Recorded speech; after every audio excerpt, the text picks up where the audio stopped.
नमस्कार. आज आपण जाणून घेणार आहोत कपालभाती या क्रियेबद्दल.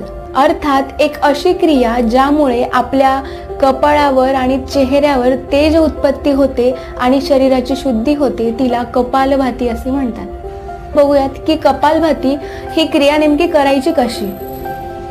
सगळ्यात आधी सुखासनामध्ये किंवा पद्मासनामध्ये बसायचे. हाताची चीन मुद्रा करायची. खांदे मागे, चेस्ट पुढे, जेणेकरून लंग्स एक्सपांड व्हायला अडथळा येणार नाही. तर दीर्घ श्वास घेऊन फोर्सफुली श्वास सोडायचा.